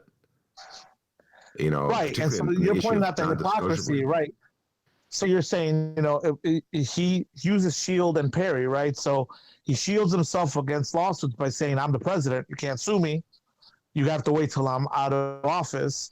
But then he parries and says, oh, I don't like that person. I'm going to go after them and destroy their life with a frivolous lawsuit, and he, sixes hounds against them. Yeah, and this gets to a point about Donald Trump, his ethical behavior that Michael Cohen has made more than once. I think I told you this story, Adolfo. Michael Cohen, of course, is Donald Trump's former lawyer, and he ended up turning on Donald Trump because he came to the realization as he was facing criminal prosecution that dedicating his life to Donald Trump meant consigning himself to a future of prison. And so if he wanted to be like a mobster in some greater mob who just boss, I'm going to take the hit. I'm going to go to the joint. I'm not going to say a word. And when I come out, you're going to take care of me. That's kind of like the mentality that you have to have, except right. Adolfo, I don't believe Donald Trump is as loyal to his employees as mobsters. So follow me on this, and you're an expert on mobster movies. Adolfo, by the way, knows every mobster movie in the world and every mobster novel. Mobsters generally make good on their promise to take care of the members of their mob when they get out of prison. I don't believe Donald Trump would make good on that. In the movies they do, and realize yes. they since what was the publication of that first book, the one that revealed all the Scalacci papers or whatever? What was it? The Valachi papers. The one that revealed the Omerta laws and everything. Well, since then, all these mobsters don't abide by it. They basically turn on you, either whack the person out or they, whatever. But in theory, yes, that's what they're supposed to do. Omerta, they're supposed to shut the hell up, take their pinch like a man. When they come out, they get rewarded. And but Cohen, I guess, realized that just like in the mob, it's all make believe. Well, I told you this already. I might as well confess to everybody. On Sunday, I was in a bookstore and there was Cohen's book, and I really wrestled. I wanted to. I go, well, I'm not really ready to buy a Michael Cohen book. I mean, it's so close to being, a Trumpster. He was Trump's collector. He was Trump's hatchet man. He was Trump's Roy Cohn. It's like, it's a little too early for me to buy it. So instead what I did, I'm not particularly proud of this, Adolfo. I stood in the bookstore and read like 50 pages of it. I got the gist of it. I know, shame on me. But I got a strong sense from Cohen, who was there in the room, of how sleazy Donald Trump is. So let's relate this to what's going on in Chicago and in the state of Illinois. What, in your humble opinion, you can't even get somebody, Cook County or the judiciary system, to recognize that Danny Solis shouldn't pay his criminal defense laws out of money that his criminal defense fees out of money that people gave him to run his campaigns. What do you think the reaction would be if Kim Foxx pulled a William Barr and said, you know what? I've been inspired by William Barr. I'm going to ask the state's attorney to intervene on behalf of Michael Madigan and the investigation and comment. What do you think the response would be, Adolfo? I think it'd be utter shock because, while someone is in office, whether they're an employee, let's say you're an employee of the state, and you get sued for your duties that you were doing while you were an employee, the attorney general is supposed to defend you. If you're working for the city and, then the state's attorney is supposed to defend you. But when you're just a personal citizen, because you previously were, an elected official, it doesn't, that's just extending the legitimate use of the office to, some seriously dangerous waters. Yeah, absolutely. And, I don't think at that point, then you could just, it'd be a serious abuse of power. At that point, what did you say? I missed that. What did you say? Oh no, I was just saying that at that point it would be a serious abuse of powers. And if you thought the Jussie Smollett thing was something, then, forget about it. If Kim Foxx ever did something like that, it'd be over for her. Yeah. I guess the standards are higher for Cook County State's attorney than they are for Attorney General of the United States. Well, the thing is about this Trump presidency is that much in life, in politics, and society is functions because people have either most of the time they have mutual agreements, that unwritten agreements, right? Early on in this country, a great example is, Washington didn't run for a third office, even though people begged them to. And that precedent, there was no law, that precedent kept ambitious men who could have easily had another term in office, like Jefferson or Andrew Jackson, etc., from having a third term, right? Until then, Franklin Roosevelt changed that, right? But that's the power of these unwritten agreements, unwritten rules that we have in society. And a lot of our government functions on these unwritten rules about ethical standards, about morals, about things we should and shouldn't do. And for the longest time, even the greedy bastards in the Republican Party had a limit as to where they would go, what they would support. When Nixon, finally resigned, he resigned because his own party, members of his own party went to him and said, no, this is a line we cannot cross, right? But Trump has completely and utterly shattered that, at least in the Republican Party, because all these guys tried in the beginning to either play with him and or constrict Donald Trump in his actions. And at some point they just capitulated and said it's better to, join the team and, be hypocrites and give up on all these things that we've believed in than try to fight him on it. We might as well just get the most while he's here out of it and just be complicit. And that's a very hard psychological line to cross. That's the line that keeps society functioning in a particular way. And Donald Trump has basically shattered that line, at least for certain people in our population, in our government. And that is a serious travesty. And I don't know that can be very quickly, or there's going to have to be a lot of cultural work. The culture of the FBI, the culture of the State Department, the culture, all of that stuff is going to have to be reinvented because this guy just shattered everything. And William Barr is a guy who's just done just as much as Trump to do that. Yeah, he's his chief enabler. William Barr is his chief enabler. Exactly. There was always a line of either some kind of unwritten moral code, or even just a basic line of shame that people would not cross, and now that's been shattered. People are shameless. They're, they're all complicit. All of these guys who once ran against Donald Trump and said that he was the most vile, horrible thing, that he doesn't belong in government. And all these guys are complicit members. Ted Cruz and little Marco and all of those guys. They're just as complicit. They've allowed this to happen. All right, let's see if the voters will allow it to happen, and then we'll move over to the political end.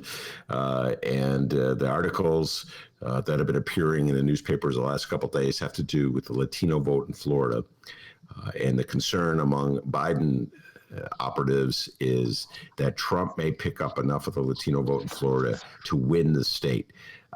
When it comes to making predictions about Florida, Adolfo, I throw my hands in the air. I think it's one of the most dysfunctional states in the union, and a very bizarre state, a very bizarre mix of different constituencies. What's your sense of the Latino vote in this country, and how much support there is for Joe Biden?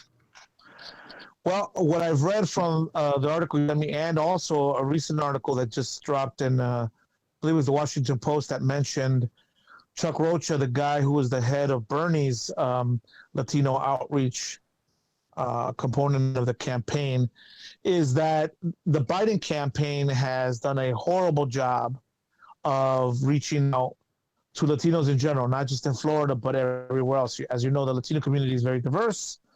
even within certain populations, like even within the Mexican American community, you have people who are very conservative and religious, and you have other people who are more liberal, etc. It's not a homogeneous. It's not a homogeneous group. And according to Chuck Rocha, and there's been a lot of people within the Democratic Party that have been complaining to Biden that he's doubling and tripling down on suburban white women in particular states and other demographics, and taking for granted the Latino vote, just as the Democratic Party in the past has been accused of taking for granted the black vote.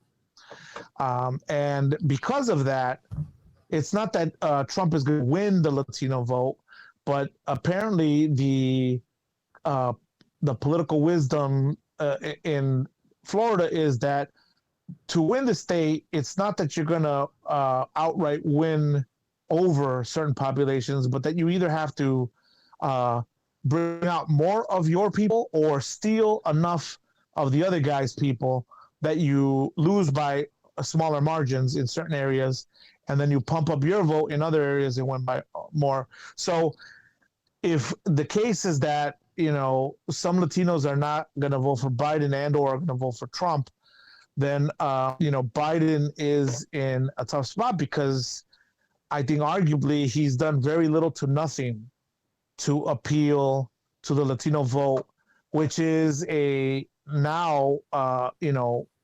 stronger and more important component of the national vote, and is a vote that can be energized and can be moved, as the Bernie campaign showed in California and in Nevada and in Texas and in other areas. But I think this goes to the divide right now in the Democratic Party, that, there are these staunch old stalwarts that want to do the things that they've always done it, and are very non-receptive to change and to allowing these segments that are towards the left or are asking for, some piece of the pie, and they're reluctant to give anything to them. They just say, well, who are you going to vote for? You're going to vote for Trump?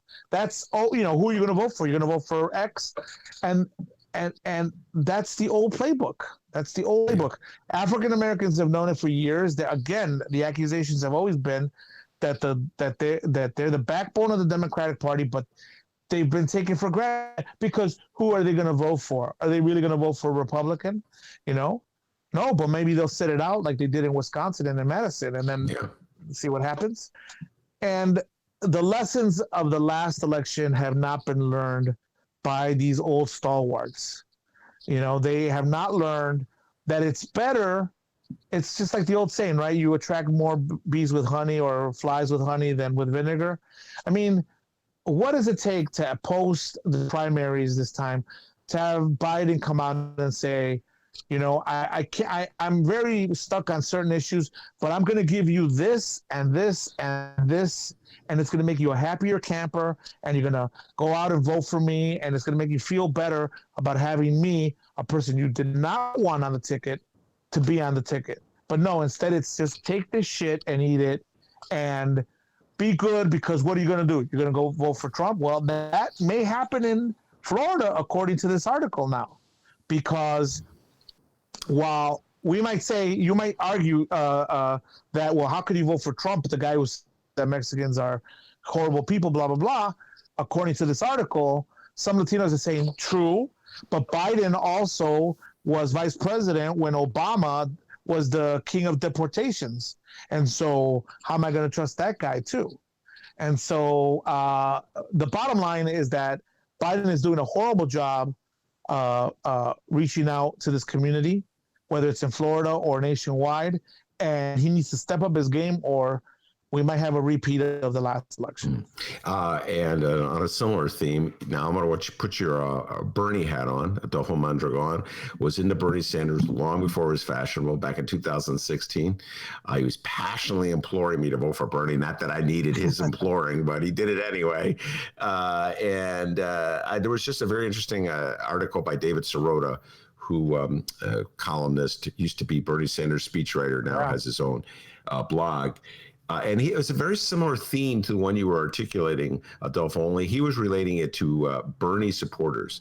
And he took this poll that I think it was Fox commissioned, and it showed that Joe Biden, Republicans are either, I think 5% of people who identify themselves as Republicans say they plan to vote for Joe Biden, 5%. And Sirota's point is that's minuscule. And yet so much of the energy of the Democratic Party, particularly your good friend Rahm Emanuel, are saying that this is the year of Biden Republicans. And the strategy that the Democrats are following, to your point, is the same one that Hillary Clinton followed in 2016. And this applies to Bernie people. You got no choice. Ben, Adolfo, Dennis, you're going to vote. You got to vote for Biden because you're not going to vote for Donald Trump. And I know in my case, and I would never vote for Donald Trump, ever, okay? And I also know my case that I will always vote for the Democrat because it's ingrained in me. But I don't know if all Bernie supporters are like me. Because I think I've had this I've given you this analogy before. Is that sometimes an organism, a person, a body, you have to chop off a limb in order to survive in the long run, right? To change things the way they're going because you're not happy with what's going on. And I think that that's what happened in the last election. No one had to say it, and yet certain pockets and populations, they didn't vote for Trump. They just didn't go and vote for Hillary. All right, as their own silent protest of, no, I will not be taken for granted. And even if I have to endure shit for 4 years, I will come out better at the end of it because the party will have learned its lessons. It will start listening to us, and we will move forward and more powerful, right? But these stalwarts, these people who keep playing by the old rule book like Rahm Emanuel and keep on shaming voters who want to open up the party to new and more progressive ideas and saying you're not being a good Democrat, you're the cause of why we lost the last election, etc. Instead of what happened to the buck stops here, huh? What happened to it's my fault if I didn't win the fucking election. It's my fault if I didn't convince you that you should vote for me. It's my fault if I didn't get your vote because I was too greedy and, listening to the lobbyists and listen to the Rahm Emanuels of the world instead of actually saying, here, let me toss you a bone so that you could be happy. You don't even get a bone anymore. Back in the old day, the Democratic Party greased everybody, right? They don't do that. They don't do that anymore. You don't get a bone anymore, much less what you actually deserve for being the backbone of the party and being true and loyal for decades. You don't get shit, dude. And that's what they're doing. They're just like, no. And look, Kamala Harris in the beginning, universal health care. And now because she wants to be vice president, because she realizes that Biden may only be a one-term guy and she's going to have the presidency, it's like, fuck that. I'm going to just, switch over and play by these guys' rules. But ultimately, that decision may end up causing the presidency. Little things like that. Yeah. And so that's a huge thing, but I get your point. Yeah. By the way, Kamala Harris was already dropping back from universal health coverage, I think by the second debate. Exactly. It was. By the way, I just want to say I really appreciate your analysis. I thought it was right on. I just want to announce to our listeners who were in the over-under contest, 34 minutes. It only took them 34 minutes before the F-bomb was dropped. I was keeping track. Tremendous restraint from Adolfo Mondragon. And then he just lost it there. The F-bomb was dropped at the 34-minute mark. Folks, take your tickets into the windows. What was the over-under? What was the over-under? Yeah, the over-under was 33, I want to say. So, Adolfo Mondragon, right now Vegas is like paying out. There were some people who said he's not going to do it at all, and they're getting their. You got me all riled up, man. That's what happened. All right. It's always a blast talking politics with the great Adolfo Mondragon. Adolfo, thank you very much for coming on. I appreciate it. We'll be talking to you real soon, all right? Oh, thanks for letting me give my 2 cents. All right, that's Adolfo Mondragon. D, you got any updates for us before we head out the door? Absolutely, I do. Yeah, live stream chat room was all over. Like, oh, he said the F word. He was good for 34 minutes. He was doing great. And then all of a sudden, he just got him on the Bernie. See, folks, you got to know this. Adolfo and I don't agree on everything. All right. But we both passionate political junkies. We love talking politics with each other. We get on the phone. It's like an hour conversation. I know Adolfo, how much he loves Bernie Sanders and the Bernie Sanders movement from 2016. He was so passionate. So, D, I knew as soon as I raised the subject of David Sirota's column about Bernie Sanders, which I'm probably going to take a deeper dive tomorrow with Monroe, get Monroe's thoughts on it. As soon as I raised it, I knew, all right, here comes the F-bomb. And sure enough, boom! When he thinks about that's why I say good friend Rahm Emanuel. When he thinks about the Rahm Emanuel wing of the Democratic Party, that corporate Dem wing, oh my God, F-bomb, look out! Well, less is more, Adolfo. We liked that interview. That was great. You know, when you come in hard in the paint with F-bombs from the beginning, it's okay. But when you save the best for last and just give him a good one at the end, it's awesome. Oh, you mentioned Rahm Emanuel. Take a chill pill, man. Chill out, dude. Okay, I'm sorry, Rahm. Chill out. Sorry. I heard you went on a bike ride, Rahm. Yeah, I don't have that. Oh, you don't have that. Okay, whatever. Hold on. He went on a bike ride. See what happens when you just call these things out of the blue? Oh, went on a bike ride. Yeah, he did. Where did he go again? I can't remember. I just biked around Lake Michigan. Oh, yeah, that's right. Okay. How many miles was it, Rahm? Nearly 1,000 miles. Oh, okay. Thank you. All right. I'm sure you discussed healthcare with lots of people. Anyway, go ahead, D. We have 2 updates here. We have some Pritzker updates. J.B. Pritzker gave a speech at that Southern cooking restaurant we were talking about earlier with rattlesnake tails. Well, we have more details. First off, Pritzker said the rattlesnake tails are delicious. He loves the rattlesnake tails, guys. That's actually not a bad Pritzker invitation. Yeah, no, that wasn't bad. All right, let's see here. So the governor, like we said here, he gave a little press conference. And what the hell is going on with my computer? Okay, here we go. Governor Pritzker at a news conference in Chicago said all cabinet members are identifying 5% cuts for all agencies should Congress fail to take action on an aid package to states. Fiscal year 2022 could see 10% reduction to appropriations. That's according to the governor. He said, quote, if we don't receive support from the federal government for our cities and counties, they won't be able to maintain their workforce regarding police and fire. He said, quote, we're literally talking about thousands of people who will get laid off across the state. So we're looking at some cuts here, Ben. Yeah, and that gets back to the political decision that Donald Trump has to make, because it's Donald Trump's call. Will he put the pressure on Mitch McConnell to up the amount of money that the feds kick to the states and the cities and then to individual citizens? Right now, it doesn't seem like he's putting that pressure on him, because obviously he's calculating that he can win the election without it. If the polls, his internal polls, show that he's paying for this, that he's losing voters, he will flip on the dime, D, and you will see money going to the states and the cities. Now, if he can figure out a way just to give the money to the red states, he'll do it. Because as we saw with California, he would have let California and Oregon fall into the sea, burn down, didn't care. He's not going to get their votes anyway.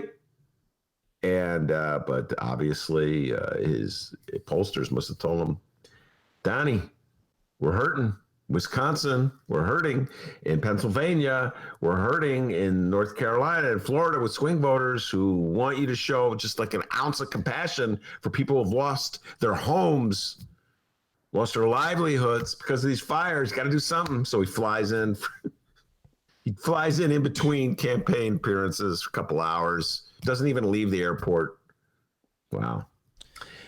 So that's his attempt. So D, it's the same principle. If he thinks it can win the election for him, he'll kick some money to Illinois. I'm sure we'll have more updates on this on tomorrow's program. So let's move on to an update in the city of Chicago. The following comes from the Chicago Sun-Times. John Seidel and Lauren Fitzpatrick. The headline reads, another key player in CPS's Barbara Byrd Bennett scandal gets to leave prison because of COVID-19. A key player in the scandal that brought down one of then-Mayor Rahm Emanuel's handpicked school chiefs is set to leave prison 3 years early because of the coronavirus.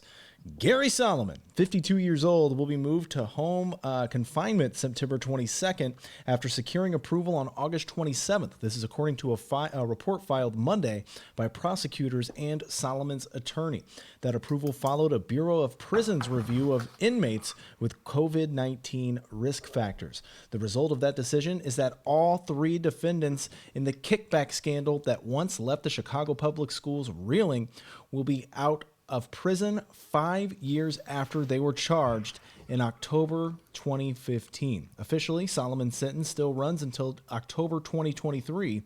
After that, a judge also sentenced him to serve a year of supervised release. So, Ben, your thoughts here. I know you told me to, quote, give you the ball on this one. The ball is yours, my friend. All right. Well, I'm not going to, we're at the end of the show. I'll probably talk about this later in the week. This is sort of ancient history to voters. We were joking about how many voters would even know, would understand Smollettgate and all its ramifications. This has to do with a scandal that occurred during the years of Rahm Emanuel. Rahm Emanuel picked Barbara Byrd Bennett, folks. All right, this is for out-of-towners. This is how Chicago politics works. This is how Rahm Emanuel's mind works.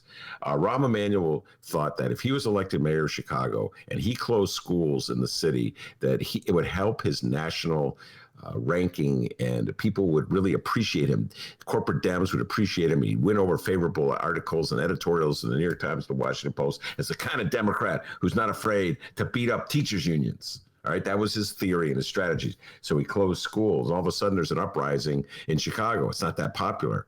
And suddenly he's under siege, and he's worried about his reelection. So he appointed Barbara Byrd Bennett, a black woman, to be the head of the Chicago Public Schools. And the deal they worked out was that she would be the face on all those school closings. So he would put a black woman up front to say that this is important. This is going to help black children in the city of Chicago. How you can make that argument, I do not know, but she made it. Rahm wasn't even in the state when she closed the schools. He was skiing, I believe, in Utah. And she announced that the schools would be closed, 50 schools would be closed. Or biking in Michigan, either one, you know? He was skiing in Utah at the time. And in exchange, Rahm looked the other way. And all Rahm's flunkies at the Board of Ed looked the other way, while Barbara Byrd Bennett cooked up this scheme where they gave $20 million contract for principal evaluations to these schemers and wheelers and dealers. What a con job it was. And they had agreed to kick back money to Barbara Byrd Bennett. In the end, she totally got screwed.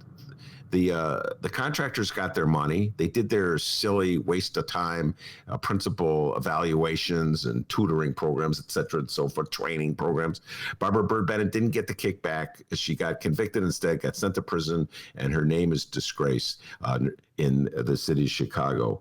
And this was the price we paid to have a Barbara Byrd Bennett take the hit for Rahm on closing the schools. Ancient history in the city of Chicago, D, but this old guy hasn't forgotten it. This old guy, I just wrote a column for the Reader. I urge everybody to check it out about the games that mayors play when it comes to schools. They all want to be treated as saviors who are saving public education in Chicago, when in fact they're wheelers and dealers and operatives. And they're just using the schools to benefit their political careers. Take a chill pill, man. All right, we got one more update on JB Pritzker here. First off, I want to say to Christopher on the live stream chat, sorry I didn't get to read your comment today on the program. I said I would. Hopefully tomorrow I can read some of that. But please feel free to weigh in on the live stream chat. And all you live stream chatters are awesome. You help our day go along a lot easier. All right, a Pritzker update here. Also today, Pritzker said that he won't be persuaded by other states allowing contact sports in high school. The governor was asked today about the small number of suburban rallies supporting fall sports in high schools and the rumors today that Governor Pritzker was going to make some sort of announcement about the topic. Will there be fall sports sooner than later was the question. JB's response said, JB's response was rather, well, let me start by saying, frankly, that I wish we didn't have this pandemic keeping us back from our small businesses being highly successful as they have been in the state, holding people back from getting their jobs back if they've been laid off. The pandemic has had an enormous impact on everybody, not to mention the health and safety of people. But the idea, as you know, of focusing on sports, not my idea. It's doctors and researchers have found that these sports, particularly in high school sports and college sports, without the proper mitigations, without the proper prevention, etc., that those sports are dangerous. And evidence of that has popped up more recently in our state, down in Wayne County. I think you may know that the baseball team at the community college at Frontier, unfortunately, there was an outbreak. It spread significantly. Most of the team now has tested positive. There are many, many dozens of people who are now quarantined as a result of their having tested positive. There having been an outbreak. This is not an unusual thing. You've seen it before in our state, and he says this isn't a political decision. Ben, are you there? All right. Well, I guess that's the show. Ben's like, I don't care about this story. Oh, wait, there you are. Ben, are you there? Yeah, I've been here all along. Okay. Sorry. I had your volume I do down. care about the story. Yeah. It's an interesting story. No, I'm here. I don't believe it's a political decision. I believe that if he had allowed football, let's say, that would be a political decision.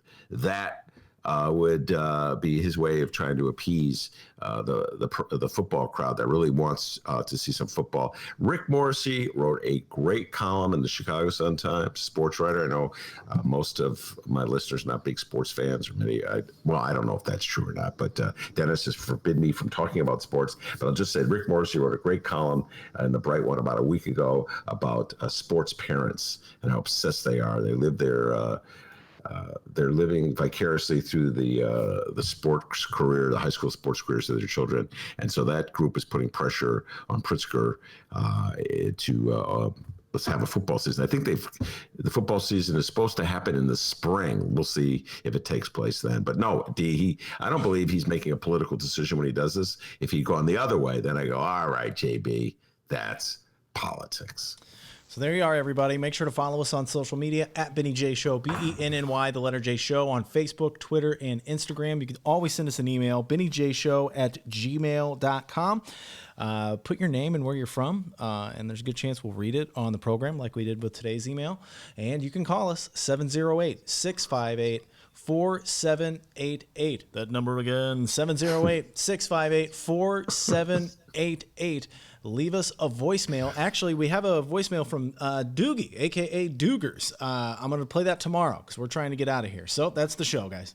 All right. Thank you very much, D. I want to thank Adolfo Mondragon. Great job he did. Of course, the man, the myth, the legend, the pride and joy of Alton, Illinois, without whom this show would be possible.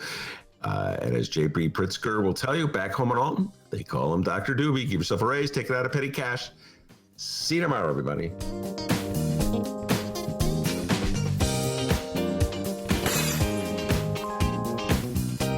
Take a chill pill, man. Take a chill pill, man. Take a chill pill, man. I'm not a perfect person.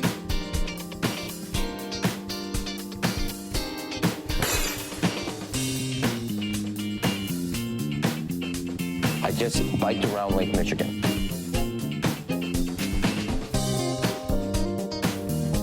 I just biked around Lake Michigan.